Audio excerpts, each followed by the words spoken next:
This is the BoiseDev podcast. As the fastest growing Blue plan in the state, and actually in the nation, and the only legacy health insurer founded by Idaho physicians, Regents Blue Shield of Idaho is delighted to be today's sponsor, so thank you for the opportunity. I'm a practicing emergency physician as well, and our executive medical director, and I'm really energized by our conversations this morning, and certainly the one that will follow. One of the themes that came up earlier really was this idea of continuity between businesses and health, right? In the pandemic, I think we all found that continuity. Absence of health means often absence of business continuity. And one of the things that we talk about in healthcare are really those things that are key determinants. And what we've learned in particular over the past 5 to 10 years is these determinants really are multifactorial. They're driven by things like economic stability, which are so important to our leaders on the stage, safety, our environment, our neighborhoods, access to healthy food choices, and certainly medical literacy. So the panel that will follow, the morning one, are two well-known leaders who work tirelessly on our collective behalf to advance some of these key interests. Lauren McLean is the mayor of Boise, was sworn in January of 2020. She is the 56th mayor of Boise and the first woman elected to that position in the city's 150-year history. Yes. During her tenure, Mayor McLean has focused on creating a city for everyone and has worked towards that goal, advocating for open space conservation, tackling housing and homelessness side by side with the community, and leading nationally acclaimed climate action efforts. Robert Simison is the mayor of Meridian, elected the 26th mayor of Meridian in 2019. Mayor focuses on meeting the needs of residents by delivering premier services to the public and improving the transportation network while ensuring that Meridian remains a safe community built around families. Both mayors will be discussing growth, collaboration between their two communities, and the future of the Treasure Valley. They will be taking questions from Dawn. I'll pass it over to you. Here you go, Mayor. Thank you very much. Thank you. Thanks for being here. So Margaret Carmel, our Boise reporter, our senior reporter, was going to moderate this panel this morning. She's lost her voice. So she's here, and she's in the back. She's going to write a great story that you can read later today on this. So she wrote amazing questions. So if you like the questions, it was the delivery. And if you don't like the questions, it was the writing. I really enjoyed the last panel, and Kara Jackson, who's our managing partner and does our events and is my wife. She's my partner in the business. She picked out something that Jesse said that I thought was really interesting. Beauty and guns, who would have thought? I think that really speaks to this Idaho economy that we have that's so unique. And these two companies that come up in two really dynamic, vibrant cities. We're really excited to have you both here. And to the point of Margaret's great questions, her first one is my favorite. To start off with, what is your favorite place to go in each other's cities? Park, restaurant, anything. And either of you can start. I'll jump in. Robert's probably like, what's she going to say? What's she going to say? My favorite place, my first favorite place in Meridian. Oh, and I should say thanks for having us. Yeah, of course. And good morning, everybody. It's really nice to be here. I got really excited about the question. My favorite place in Meridian is no longer, and it was the old drive-in that I always called the Hungry Onion. I know it's called something else, but I loved it. The onion rings were amazing, liked the burgers a lot. It was an awesome stop. It's not there anymore. It's a coffee shop now. So my current favorite place in Meridian is Kleiner Park. Love walking there, and the events that happen there, I tend to go there for events, and also like that it's a park paid for by another city that takes care of a lot of Boise people too. This is the first time we've actually shared the stage together since we've both been elected, so really appreciate the opportunity to do that. Thank you. We are both skiers, and the natural answer would be Bogus Basin, but it's technically not in the city, even though you access it through. But It's ours. It's yours. It's yours. But the Shakespeare Theater, that's where me and my wife, we love to go out there and enjoy it out there. And can't say enough about my memories of it back when it was on Park Center Boulevard. That's the first time I got to experience it when I think I might have been in college or coming out of college, but to its current location. But I've always had a fond appreciation for that facility and what they do there. I just got a text from the Boise County Commission. They would like you both to know that it's in Boise County, Bogus Basin. We talk at BoiseDev about how Boise and Meridian really have increasingly grown into one city. When I grew up here, I know you all have been here for a long time. I used to make that long drive out to the Club Wholesale, which is now the Sensi campus. And not drive, I was a kid, I was riding. And it felt like a long way away. And I've talked to Luke Kavanagh, who's on the Meridian Council, and he's like, oh yeah, when we used to come in and go to the Westgate Mall in Boise, it felt like such a long hike. And now you can't tell, it's one city. Meridian's really boomed in this short amount of time. It's filled farm fields with residential subdivisions. Boise is a more developed, older city, has a more dense development pattern. What are the biggest challenges your city's past brings to City Hall as you plan for future growth? So looking at the kind of past and the history of these cities as you're moving into the future. I'll go ahead and take that one first. It kind of starts with my bio transportation. Meridian, it's farm to market roads. That's what, the Ada County, how it was plotted out and how they've existed in our community. But as we've grown and the way we pay for roads comes after the development occurs. So why we have not been as dense in our downtown, and our downtown is small by comparison. It's really, the core of the downtown's 4x4 blocks.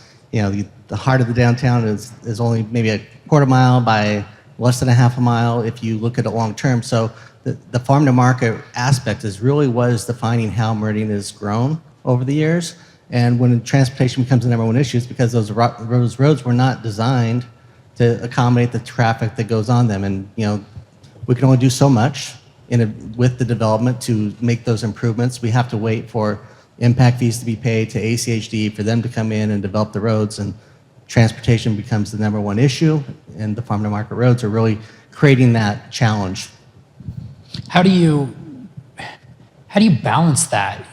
I'm sure that you have an idea for how you would love Meridian to look in a Shangri-La world, but you're dealing with a very rigid framework. How do you balance that in trying to build a Meridian that works for existing and future residents? It's partners. I mean, really, because as cities, we don't do roads first and foremost. Yeah. So it really is what is our partners, how they do it. And ACHD is one, but the development community is another huge component. And I can't give enough props to Brighton in our community.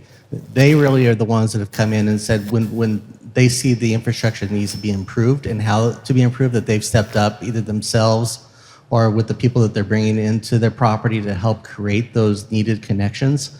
And that's what they're doing in South Meridian right now. They've kind of laid a framework for what they want to accomplish, and they partnered with the city. We asked them to, hey, while you're doing this, can you do a little bit more over here? And they said, yeah, and we're going to need to do even more. So you have to work with partners who are willing to make the investment in the community to get those things that you want to have accomplished. Mayor McLean in Boise. Yeah, I look at it more as the opportunities that the past provides than challenges. Because we have been the urban center for this region for so long. I mean, we're the urban center for the state, the economic driver. And we've got, Robert and I were talking about this morning, we had breakfast. Meridian it is a smaller town, but it has great bones. And there's a lot of potential there for downtown walkable development. Here, we had it established sooner because of what the city was. And as the city grew, the importance of neighborhoods very close to the city played more and more of a role in creating the sense of community that we have.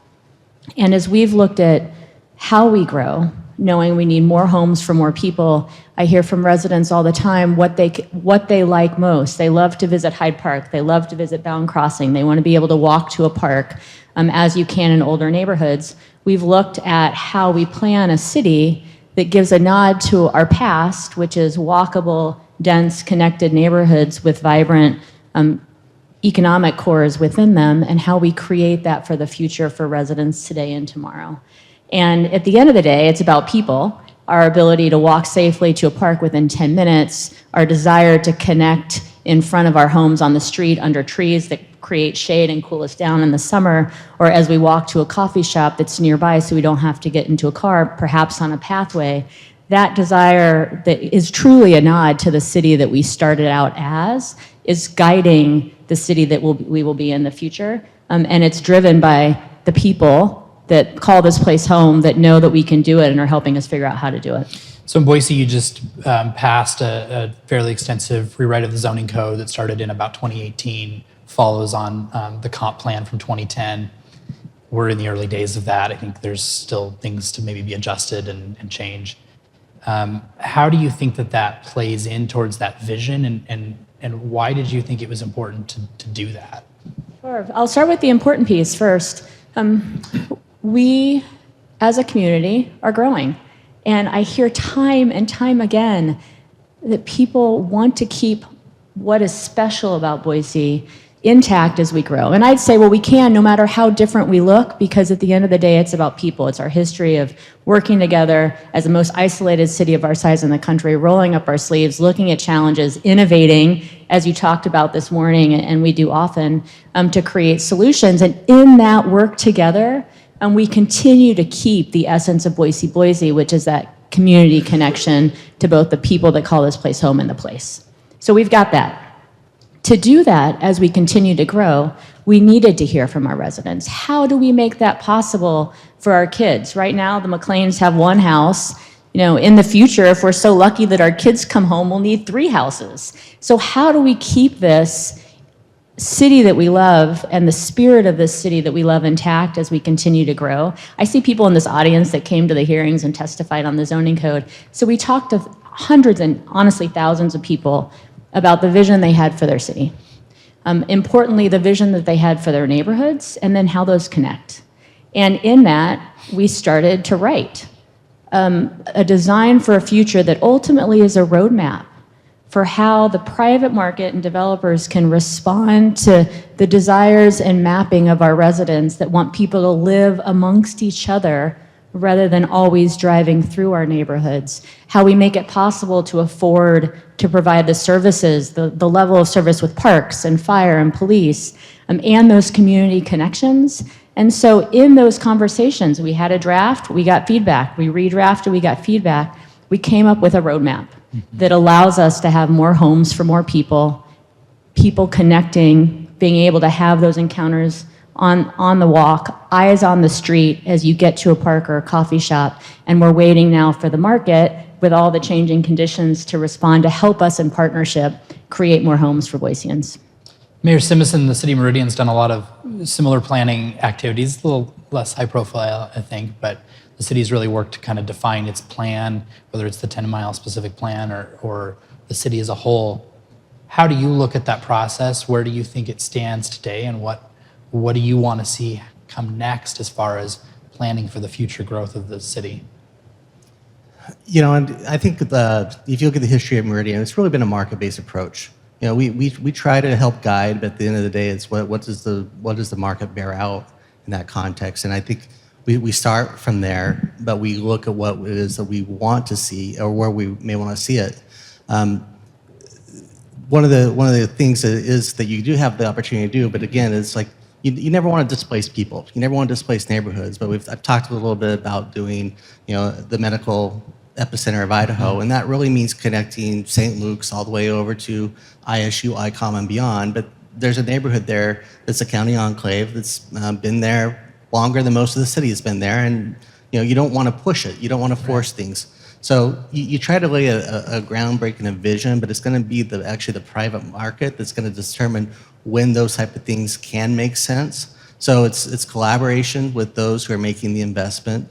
It is engagement with the community, but our community has been pretty, forward about what they want, and they like what they have. They do like their quarter to a third acre spaces. They like having larger lots up in places that have views. And so you try to balance that with the long-term needs of people like ICOM who say, we need places for our residents when they come here. Where are they going to live? How close can it be to where they are? And how do we create land use opportunities for that to occur? Okay, it would be BoiseDev if we didn't talk about property taxes. Are you all excited and ready? Can I get a cheer for property taxes? Weird, nobody cheered for that. Both mayors, but Mayor Simison, I think especially this last spring, you were very outspoken about some of the state laws around property tax and some of the difficulties to collect enough property tax to cover the growth and the cost of new services. Do you think that some of those costs might make you want to change approach? Are you hoping that we'll see changes in the legislature? How are you tackling that gap in serving all the new people who want to move here? Well, like I said, 389 had different impacts to every community. And that's the House bill. That's the House bill that really capped it. And so the first year it was put in place, we would have, if we would have taken the full 3%, we would have gone above the 8% cap. So there's an amount of dollars that we left on the table. But each year we only received 90% of new construction, which helps fund, the needed new services in that context. So while it does impact us, it is a smaller amount. But even smaller amounts mean you've got to figure out what to do with that amount. And I think from that standpoint, you look at, for us, we had a conversation last night at City Council. I know Councilman Kavner was going to try to be here. There he is, right there. We had a conversation about a community center. We bought some property next to Settlers Park. It's our intention to put a community center on that. But when you build it, you got to operate it, and that operational component has cost. We would love to be able to say we're going to open that community center, and from day one, it's going to run 24/7, 365. But when you have reduced income, you have to figure out how do you make that work or not make that work. So I think there's a question about how do you integrate your services built to the amount of funding that you receive on one hand. On the other hand, though, when you look at it, when I did come into office, I really talked about responsible growth because Meridian had this impression that it was just growth everywhere and it was just growing out into the fields and that's all that was occurring. But we were really focused on our downtown. That we were trying to get other things built. One thing we've learned: infill is hard. Doesn't matter what type of infill. It can be an infill next to a, one house or many homes. But every infill project is challenging. But we really try to focus and tell the development community we'd like to see you focus more on downtown and on infill projects.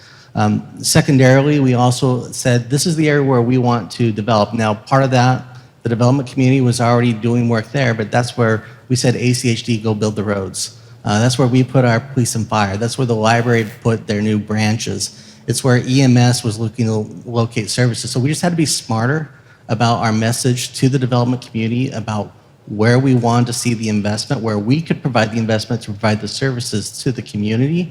So I don't know it's about changing since the legislation in terms of how we grow, because we want to be responsible and have smart growth and have growth pay for growth. And that's the biggest part is how do you ensure that the new residents don't impact your current residents when it comes to it? And sometimes you've got to look for outside funding sources to help pay for things. Sometimes you have to do things you've never done before to try to pay for things. But ultimately, we'll try to get the legislature to see the failure of some of their wisdoms that we can try to modify. Mayor McLean, there's been some similar challenges in Boise. I know you probably won't want to speak about things that may come before the council, but the city said that the Murillo Farms development, which is on South Cole Road, fairly south of the city's current boundary, would cost existing taxpayers significant amounts of money if approved. And there's a process that's going through for that. And so we're seeing some of these challenges in Boise as well. Kind of the same question for you. How are you figuring out how to adapt to what is currently the reality?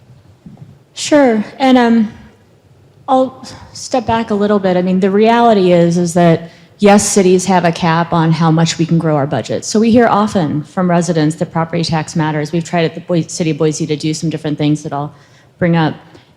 But the legislature has said you can't grow your budget by more than 3%. We all know, I would imagine all of you know in the business community, that the cost of doing business is rising by more than 3% in terms of cost for your employees, cost for your supplies, cost of construction, all of the things. So we've got that cap, which we've had for a while. But it really does constrain us in terms of how much we have to provide our residents what they've always expected, and I'd say what they deserve, and that is the level of parks and safety that we have. So we've got the 3% cap. And then what fundamentally doesn't make sense is the legislature then said, oh, and growth, we're going to subsidize it pretty much, discount it by 10%. So as Robert said, when new developments come in, instead of actually being able to take that whole value and bring in the 100% of value and then have the property tax in addition, it's a formula, it's in addition to the 3%, come into the city coffers so that we can pay for all the new police we need, all the new firefighters we need if we build something, the parks that everybody expects, the pathways, and take care of our residents today. We're doing it from the beginning with less than a fair share of the funding. And I think all of us with our kids, early on, I remember saying to Madeline, who my daughter understood it right away, my son not so much, she wanted to spend his money, save money, because every year, and now when I talk to my kids even about retirement, if you put it away now in your early 20s, it's gonna compound and compound and compound, you'll be so much better off when you're older. Well, that 10% that we lose compounds every year. So 10 years from now, while it might look like a little bit, not too much, let's say $20,000, that $20,000 in 10 years is a whole bunch more money that we are now trying to figure out how we keep the same number of police officers available, how we expand the parks that are in our plan, and all of these pieces. So we are set up from the beginning not being able to, because of the legislature, be smart fiscally and ensure that we're protecting the resources that come in and the safety and quality of life that we have. So all of us, and I'd say other cities on the then there's that 8% that Robert mentioned. Other cities are hit much more than Boise. So Star is looking at, they do one development. They've maxed out the 8% cap. So how do they then recover those services? And I'd say that as long as cities are struggling anywhere in the state, we're all struggling together. And so that is why we've had to be really creative in how we solve these problems. We've asked the legislature to look at the homeowners exemption, to look at meaningful property tax reform where people would feel it right away, rather than having said, for these future residents, they're going to pay less moving into the city than people that live here today are having to pay. In Boise, we've done some targeted relief. We expanded the circuit breaker program, so we're giving targeted relief on their property tax bills for the folks that need it most. And then in this last year, I'm so proud of the fact that we came up with a program to signal how important childcare in this city is by providing also a circuit breaker type program, a property tax rebate to anyone that has a currently licensed or anybody that opens an in-home childcare facility. Give them some relief as well to signal the importance of childcare. Fire service is related, I think, and the cost of providing fire service has been a big topic in both cities as the geographic footprint has expanded, particularly in Meridian, but also in Boise to some degree. Margaret's great question was, this is a very Margaret question. What specific steps are you taking to pay for these costs to add more stations and staff and make them sustainable long-term? Mayor Simison? I was going to let Mayor McLean go That's first. why. Since she took my fire chief back in the day, I figured she could take it first. But that's where it starts, and that's why I mentioned that is, when I came into office, we kind of looked at where we were and where we needed to go, and we recognized we had a couple fire stations that were planned in our consolidated financial plan. But in conversations with then Chief Niemeyer, we identified, said, does it make sense to move these up quicker? And we both agreed it did for several different reasons. A, the need was there, and B, the cost savings you can get from doing two projects at once. So, and kind of following up on the last question, at least for us, it's easy to pay for things. We can go build buildings, that's not the problem. The problem comes into the operational cost. That's where the 10% reduction comes in that ongoing cost for personnel that you need. And so while we were able to use our impact fees to help pay for the two buildings and build them, together at the same time, then you had to staff them. And the staffing is where the first challenge came in. But we have a rural fire district in Meridian that we partner, we provide the service, and they help fund our operations. But we went to them and said, hey, this is really going to help you as well. So they agreed to provide the funding by the one station we moved up. They provided the staffing for that. That would allow us, in theory, to have the funds necessary by the time it hit our budget that we had planned for, that we'd be able to cover that cost. So it really started with partnerships. Creative partnerships, trying to find that relationship. More recently, the conversation has been, now that we've got those open and we've had that path, is we got a grant from the federal government called the SAFER grant, which is really about increasing our level of service, to go from 3 to 4 firefighters on each of our engines, which has a benefit to the community in the context of when you may only need 1 or 2 fire engines to show up to do the work instead of 3 or 4. So it leaves those other fire engines available for other purposes, because there's a 2 in, 2 out philosophy, especially for a house fire. You know, one can show up and the house is on fire. In theory, no one's supposed to go in and do anything about that until they have at least 4 people present. So but that's an enhanced level of service in our community. So as we looked at that, we said, okay, well, who should pay for that? Was that new people that should pay for that? Was that existing residents? So we felt like it was more through our process, and we've not taken all the property tax over the last several years, and we used foregone to help fund a portion of those firefighters to date.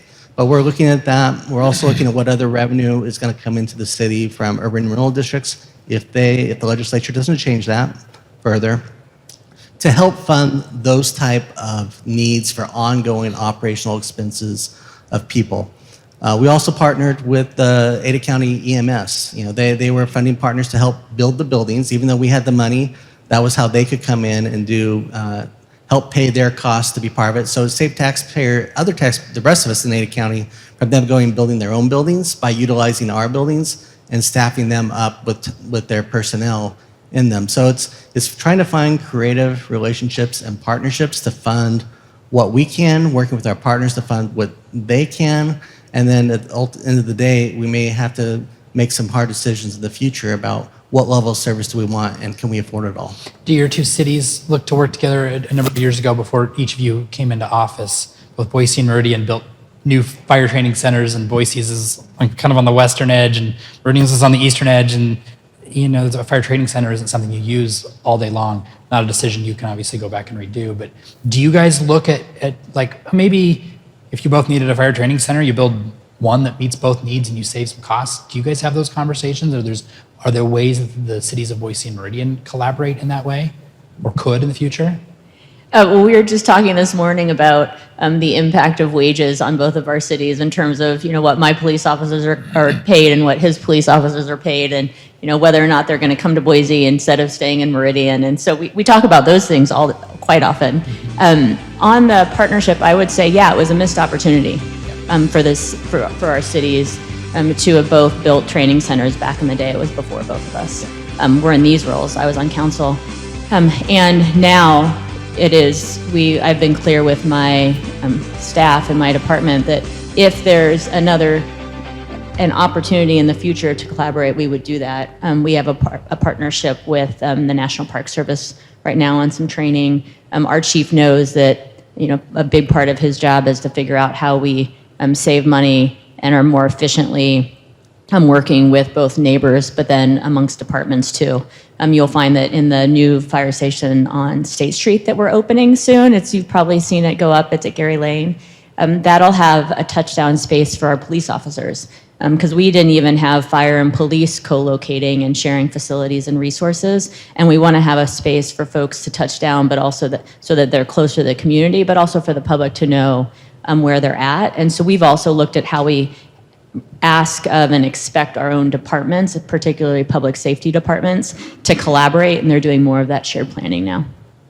And I would agree with that. I think that our departments definitely know what each department is working on. And I think that there's an opportunity to have those conversations and collaborations, especially, you know, in the police, you know, shooting ranges, some of those type of conversations. And I think that will continue.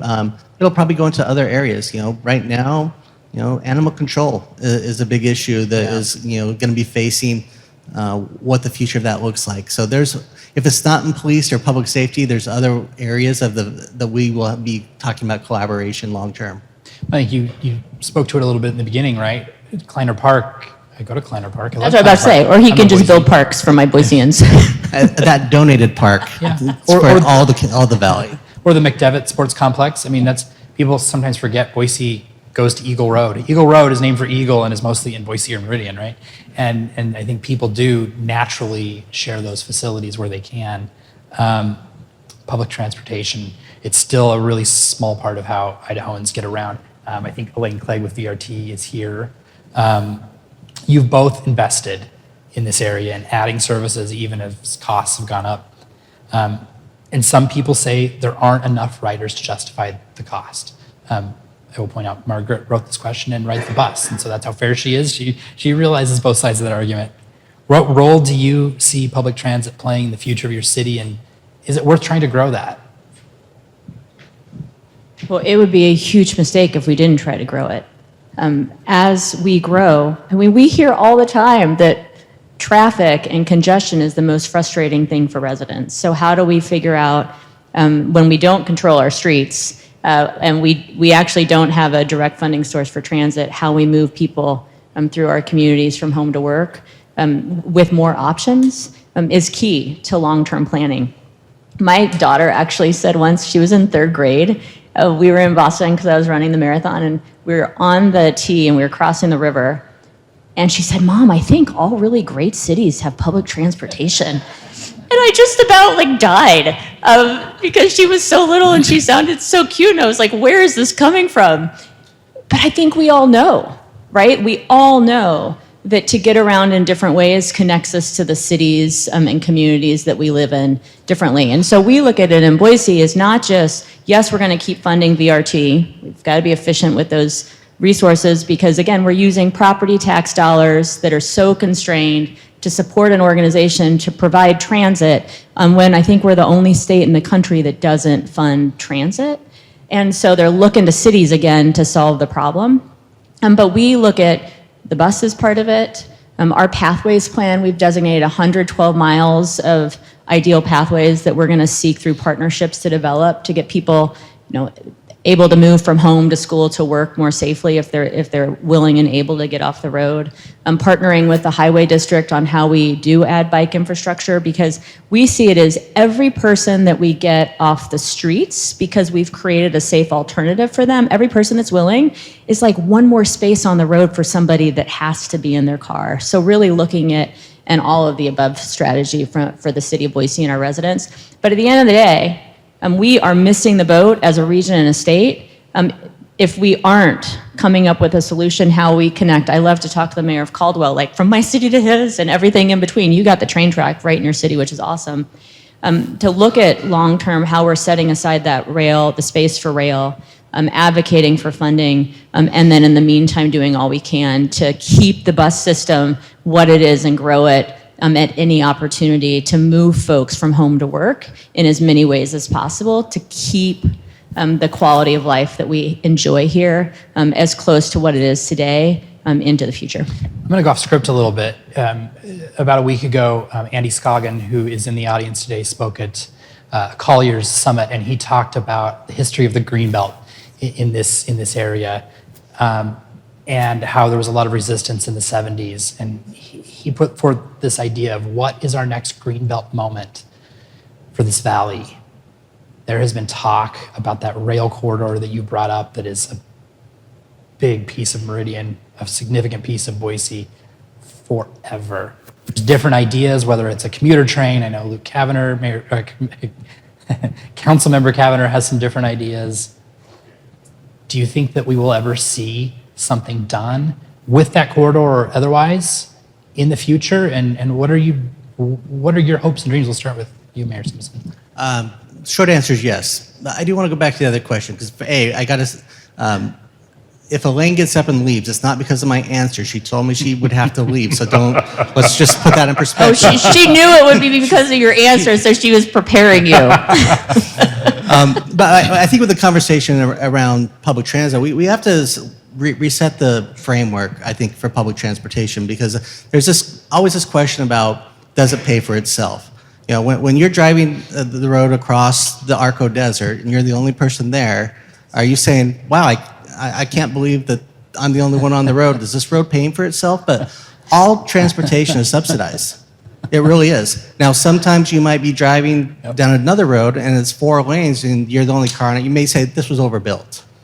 And so I think if we start with the understanding that all transportation is subsidized, that nothing pays fully for itself, that we could at least get away from that stigma of why are the people riding it not covering the cost of it? Because every car pays for the roads in that context. So that's where I'd like to just start from that. If we can get to there, then we can have a real conversation about how how do we fund things? People understand that, yes, state, you are funding the roads that are here. It's okay to fund other things that they don't have to just be paid for by local option tax or by the locals out of our budgets. They could do direct appropriations or find other ways to pay for the service, because in the end, it does pull people off of all the other ways to do it. But long term, the rail corridor, absolutely, but it's gonna take the state involvement. It's bigger than Boise, Meridian, Caldwell, Nampa, and the 2 counties. We could all put all our money together and say, let's go buy this, but at the end of the day, that's not gonna do it. It's gonna require the state to be involved with the current owner of the line to have conversations about it as well, because we have businesses that run that line. They need access to that rail. Yeah. So it's not us or them, it's us together, and the state needs to help make that happen and find a way to do that. It's ITD's mission. They're in charge of the rails. They should be part of this conversation, helping make that happen. But I haven't heard it be a priority for this current administration, but we can work to change that. I'm going to add something to the mix before you answer. There's been, I know, some early talk about the idea of maybe a southern bypass freeway to help get some of that traffic off of I-84 and Only if south. it pays for itself. And so that's the question. Like, are those things that you would entertain? And those are way bigger conversations. But how are we gonna solve the increasing traffic between Mountain Home and Caldwell that we know with Micron and other things is going to get bigger? And what are the solutions? I really do think it has to be in all of the above strategies. You can't look at, I think it would be a mistake for us as a region to say, yes, the bypass is it, because we know politically that can get done. If we aren't looking at the bypass and rail corridor and state, just let us put HOV lanes and things, right? We're not even allowed to do that. So all of these things that need to get done should be part of a conversation together. I mean, it's really common sense. And we haven't seen the leadership at the state level willing to do that. So are we going to keep asking for it? Yes. But are we going to keep banging our head against the wall and doing the same thing people have been doing since like 1998 at least? No. So we're looking in the interim at the different pieces of how we meet the needs of today. But in the long run, if the state doesn't become a partner and acknowledge that this region is its economic driver, and in order to continue to have the community that we love, the quality of life that we love, the jobs and growth here, we've got to do more than they've been willing to do. We saw Utah do it. Yes, the Olympics were a big impetus in 2000, but they did it. And they're going to do a whole bunch more between the next Olympics. And I think every time you go down to Salt Lake, you see the impact of that willingness of a state to partner with a city and a region to create something that was so needed, and it's allowed them to grow in really interesting and I'd say good ways. We need to see that same sort of leadership here at the state level in order to help this region thrive in the long run. Yeah, and it kind of goes back to we are the most geographically isolated region of the country. And so you've got to, whether you're talking about getting people around this valley or to and through this valley, you do have to do everything. It's expanding the air service that comes in here so you don't have as many people on the roads. We're going to get a Meridian airport. Yes, it's a heliport. No, we're not. But the road that goes to Mountain Home and beyond, I mean, I don't like driving that road anymore. No, it is just nothing but commercial traffic primarily, and it's not a fun road to drive at 80 miles per hour. So if I can get into another form of transportation that can put me on a rail to go down to Salt Lake, not that I could ever go there, but if I could, I would. and that is part of the solution as well. It's those elements, you put them all together to create a thriving network, which will create thriving communities. But if we rely only upon one bypass, it doesn't solve the issues. But that bypass will need to happen. So we've danced around this, and the legislature's not here to defend themselves. We need a bigger room, but I think it's important to ask, and Margaret's got a great question. It's no secret that cities in the Idaho legislature are often in conflict. We're hearing some of that, with state lawmakers often passing bills that either restrict what cities can do or are against what, and not just the Boise Meridian mayors, but mayors across the state hope to see. How do you decide when it's best to speak out publicly? I know you were very visible in doing that this spring. and be critical of the legislature, and when it's best to stay quiet and find other ways to have your say. How do you balance that? For me, it's 18 years of experience, and that's, just from the practical standpoint of being a staff person with the previous mayor for 13 years and 5 years. And legislation has always been kind of my passion. I grew up in DC. I didn't grow up in DC, but my first jobs were in DC for 10 years. So being around that aspect, I really felt like I got to at least have a good sense about, learn from people at the federal level about when you do certain things and when you don't. So when we do our State of the City, that's when we get the opportunity to talk about things. And so a couple years ago was, talking about to the legislature about not fully funding education. Not just the people, but the buildings. And I'm not going to say it's because I made a few words that all of a sudden we've got this property tax reduction bill that is helping fund some of the school needs. But you just, engaging when appropriate makes sense. On the other side, I will admit that when I'm on the AIC board, and the city said these are really important issues, because I've been more, a full-time staff member, a full-time mayor, I have a better understanding, I believe, about what the true impacts of legislation are and whether or not they are really going to hamper our ability to govern. So I really look for stuff that's going to, financially impact the city, or is it going to hurt the community? A lot of other stuff happens, a lot of things are said, but they really don't impact those two things. You look at many years ago is the Right to Farm Act that was this is going to, people are going to put in slaughterhouses next to subdivisions. No, they weren't. They don't want that. That wasn't going to happen, but that was the hyperbola that was coming at the time of the conversation.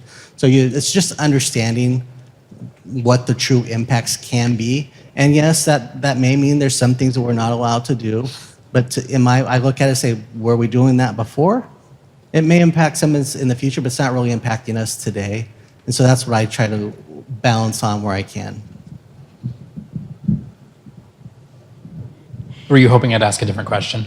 No, I'm smiling because if I told you my strategy, it wouldn't be very effective. Nobody will see this. No, my first job was actually in the Idaho legislature, way back in the day. And then I lobbied in the Idaho legislature. And you got to have an eye on the long game with the legislature in general. And so, and also I'd say, I want to be mindful of the fact that there are many things like transit that people have worked on for 20 plus years, and you get really tired and you lose hope. So you got to be smart about what you decide to push on, and then for me, what I ask my team to go to bat for at the legislature. We have a practice of supporting other cities, knowing that oftentimes others are better messengers than Boise itself. So whether it be my budget staff that's worked with cities all around the state to walk through the impact of different bills, my lobbying staff that works with AIC and other cities on preparing for being at the State House or talking with legislators, we do a lot of that. But I will tell you that when bills are designed to divide communities and target people, and really get at the values of who we are as a city and a state, that is when I, without hesitation, engage. Now, I won't necessarily go over and talk to the legislature, but I will, at that point, get involved as a mayor and as a city, whether it be doctors that are concerned they're going to be prosecuted for doing their job, my librarians and others around the state that are afraid they'll be targeted for the books that they provide residents. The things like that really seek to divide us and get at the essence of our connection to each other and the safety that people feel in their communities is when I know that I have no choice but to engage.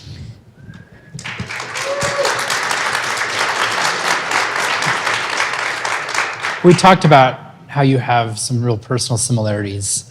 For those of us who cover your cities, last year, Mayor McLean, you were hobbled from a ski accident. This year, Mayor Simison, you were hobbled from a ski accident. You both grew young families and you spent time together, and you both worked in your cities in roles before the mayorship, and you came into office at the same time. But we hear differences between you. One of you is a Democrat, one of you is a Republican in nonpartisan. I just found that out this morning. You think you're a Democrat? I said to Robert, that you're a- Robert, I am a Democrat. And he's like, oh, really? Wasn't aware. What is one thing you've learned from watching each other navigate difficulties in your cities? I'll jump in there. I mean, first, I do want to give a nod to, yes, we lead very different cities. We have a lot of differences in opinions, very different lives. But at the same time, there's so much in common, right? Like all of us across the state and across this region. We were talking this morning. I, for some reason, thought that Robert's ski injury was 2 years ago, too. We're talking about how excited we're both are to get back to skiing and where we're going to ski. One thing that I've learned a ton from Robert about is Walla Walla, where you went to school, and how much you love that place. And we also share like an interest in wine. I probably shouldn't say that publicly, but and so this morning I was like wanting to know if there are new places in Walla Walla I should go visit. So there's the personal connection that I think at the end of the day is the most important piece, because we know each other, our spouses have gotten to know each other. That makes it even more possible for us to work through things when we disagree. There haven't been a lot. And to check on each other and touch base, whether it be our staffs who follow that example and are willing to do the same, or us directly, that helps this region as a whole, I would say, work a little, even though we all come at it in different ways, but work a little bit more smoothly and better together. Yeah, and I think it's kind of just building off of that context, there may have been some conflict between our predecessors, even themselves. You don't say. But I think that it's again learning from what we've seen in that context. It's like our cities are different, our communities are different. Our I'm not gonna say our values, but our written values are not the same. So it's understanding that she has her role to lead her community. I have my role to lead our community in the way that our residents want us to do things.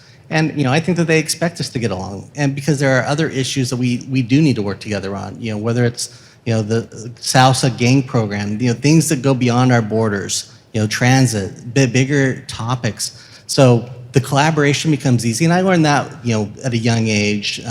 Before I even went to DC, I remember sitting in a kitchen in Southeast Boise at a party where other people were drinking and I was not, and had one of the most fascinating conversations with someone who was going to be a shoe and was a diehard Democrat, and we talked for 3 to 4 hours that night, just about our different philosophies and stuff, and created a good connection. And then, when I was in DC working for 10 years, when Congress actually worked together, they passed important pieces of legislation, which are setting the framework for what we're doing today.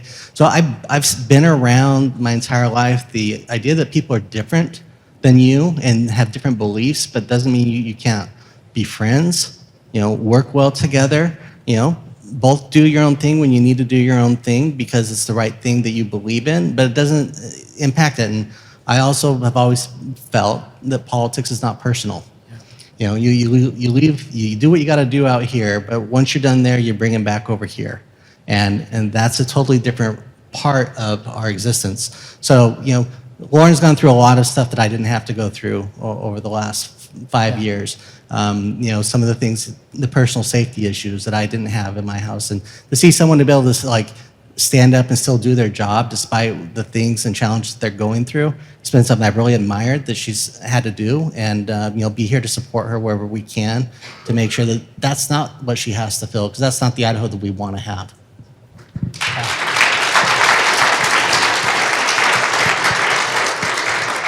I think this week has been a tough one in our country. Whether you wanted one candidate to win or another, I think it's been a lot of anxiety, and I think that was a really powerful message. We had planned this, and we didn't think too much about it being right after the election, but I think having you both here shows how united our country still is in so many ways, and so I thank you. And that dovetails to something that I wanted to ask a little bit about. Regents Blue Shield is our sponsor and is making this happen, and thank you to them. Dr. Meltzer, who introduced us, talks a lot about community health and community mental health. We have a lot of challenges in our schools with kids and their mental health. What role can the cities play, and what do you do to help watch out for the community's health, both physically and emotionally and mentally? I appreciated that he brought up the community determinants of health because we talk about that as well. How do you create a city? And again, you see me the roadmap of a city to increase the health outcomes as much as possible as well. So folks are biking, walking, able to get to parks and be outside. And so that's a piece of it, the physical health piece. I also would say that our climate work has a lot to do with that. So we have a goal of doubling our tree canopy by 2030. That helps us stay healthier because it cools our neighborhoods. And there's so many other elements as well. Transportation will impact health in the long run. But I'll finish on the mental health piece. Today, at my last 2 hours of the day, actually, and you didn't know this in asking this question, is the leadership team for our community trauma crisis support team is coming together, and they've built out a plan that this region, I say region because both school districts are part of it. There have been conversations with other cities that have come to me and asked how they can be involved. We'll be looking at how we pull together hospitals, schools, our first responders, other service providers, and have a network set up so that if, and I should say when, our community experiences trauma. We don't know what that will be in the coming years, but it could be another set of youth suicides. It could be a larger event. We don't know what it'll be, but we knew that we didn't have a convener and a plan. And I got to hand it to these probably 50 people that have tackled really difficult conversations, particularly the school districts in the last year around a table with us to come up with a plan so that we can provide the support needed when members of our community experience trauma, and ultimately that trauma experience leads to those mental health issues and crises that we got to be there for people. So again, it's one of these things that the legislature doesn't expect or anticipate cities doing, but as leaders, we pull the people together because it's an issue that's impacting our residents, and so it's our job to do something about. Yeah, so a lot of our conversations have existed through our police department. It started with them, bringing mental health coordinator into the group and creating a team that goes out into the community. But I think that when we work together to put SROs into all the elementary schools, now granted it's not one in every, they have 3 or 4 that they work with, but it's helping provide positive role model influence that can be there to help the school with the students that need to have that attention. And those SROs have been a critical component to our ability to connect further with the kids and help identify challenges that exist. In addition to that, we much like I think Boise worked with Communities for Youth as well, where we had conversations about what does it mean? How do we make sure? And from that really stemmed the conversation about getting cell phones out of students' hands in the schools. Trying to create those connections within the schools so that they can be talking to one another. Because isolation is not good for one's environment. And that's what the cell phones really have been part of that. So working with the school district and the Communities for Youth, having conversations, knowing what one of the biggest challenges is just that very issue is a start. But I think it's, where do we go? What are those other determining factors that we need to stay focused on to help make sure that the kids are healthy? And food insecurity could be the one.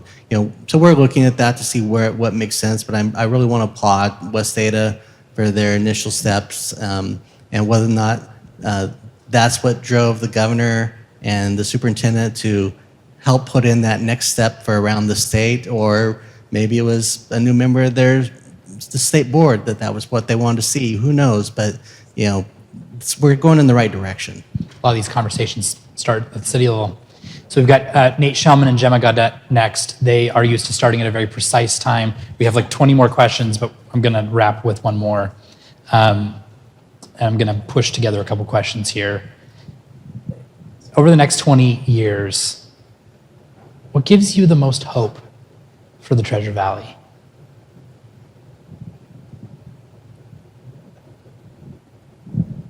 Honestly, it's really hard to pinpoint one thing. This place is so special and always has been.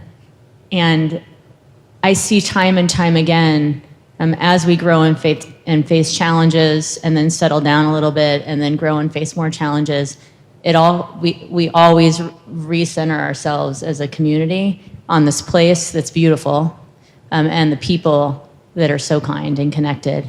And I'd say that's what, I mean, it just like fills me with hope and optimism, because we will continue to be a special community that I think of as a beacon that takes care of its people, finds ways to partner and create opportunity, so that our kids and theirs can run in the hills, splash in the river, and find a job that brings them home. And it's that package that really kind of feeds me every day. Yeah, I mean, it is the people. I mean, that's what it comes down to. If you look at the history of Idaho from that rugged individualism that's really kind of helped define us, and granted, a lot of new people have moved here. I don't know how many people in the audience were born here or got here as fast as they could, but we are being redefined to somewhat by people coming here. But I see a lot of them trying to embrace what Idaho was when that was really our beginnings in that context, which that's a people that help each other out. I think it's people that, set boundaries with each other as well, in that context, so we don't have to get into other people's business, so we can all thrive in our own way here in the state. And, and one thing that I've been very grateful for is, our communities of faith are huge here in Idaho. The amount that they give back to help solve issues in our state, that's what, when I feel like we can still turn to that outside force to help us, that all things will be good moving forward, as long as we are able to communicate and connect. What a fantastic discussion. Thanks to Margaret's great questions and your great answers. Mayor Robert Simison of Meridian and Mayor Lauren McLean of Boise, thanks for being here. Thank you very much. Thanks, Son.